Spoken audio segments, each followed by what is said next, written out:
kasalanan na lahat ng to. Ikaw! Babe, pahinga ka na. Gusto pa makasama yung picture ni Helen. That's an old picture. Hindi ko makakalimutan yung araw na yun. Yun yung araw na nakilala ko si Helen. Dapat nung una pa lang, pinaglaban ko na ang nararamdaman ko para kay Helen. Pero sana maligtas ko pa siya, Nay. Ayokong mawala sa akin yung ninyo na mabait, magalang, masunurin.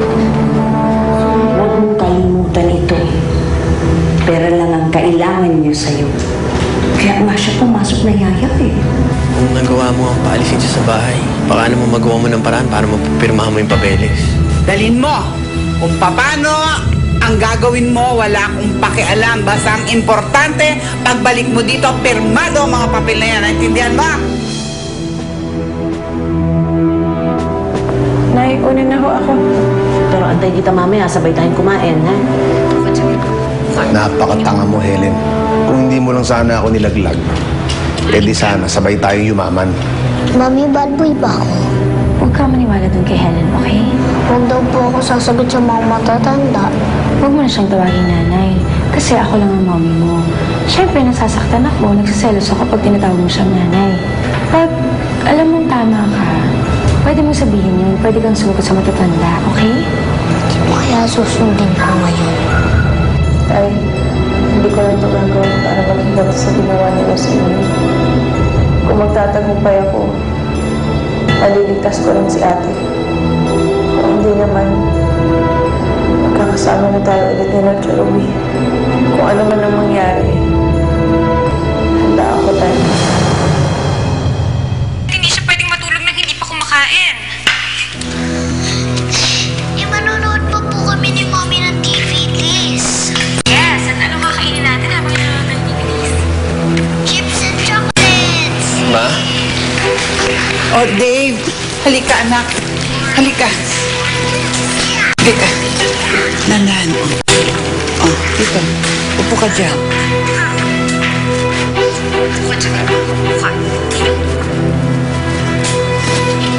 Look, listen. Listen to this.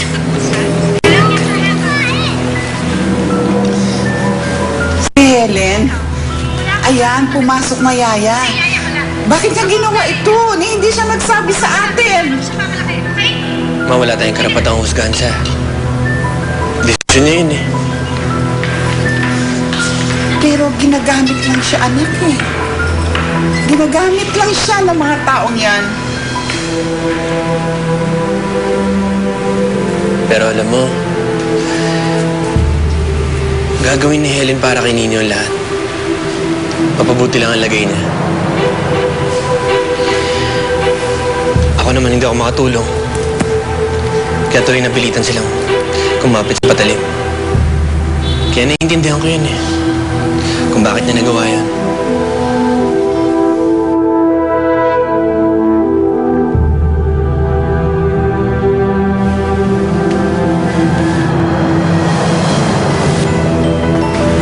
Tao po. Tao po. Tao po.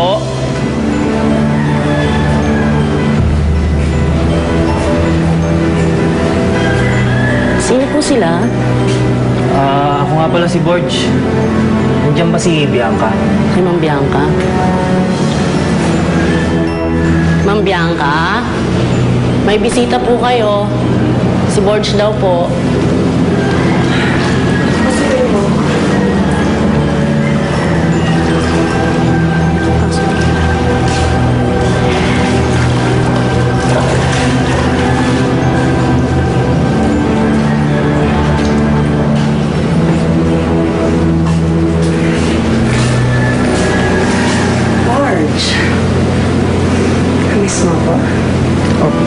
Teka.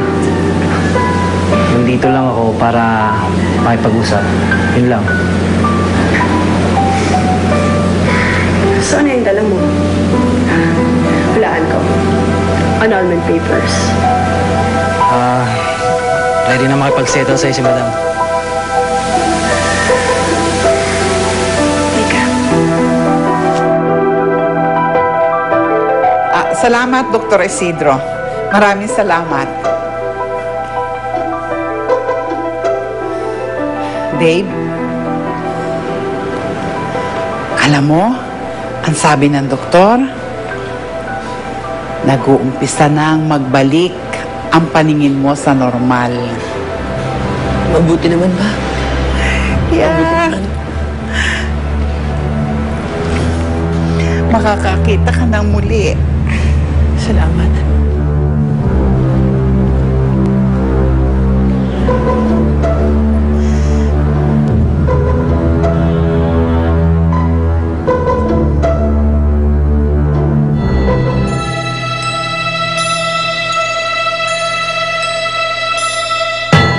Hello, pare. Asan ka? Malapit lang yan. Andito ako sa Star Hotel. Baka gusto mong sumunod. Sige.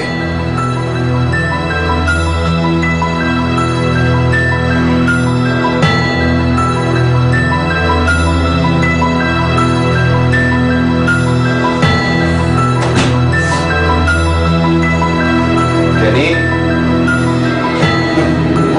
Dumating ah. Naligo ka na. Jenny?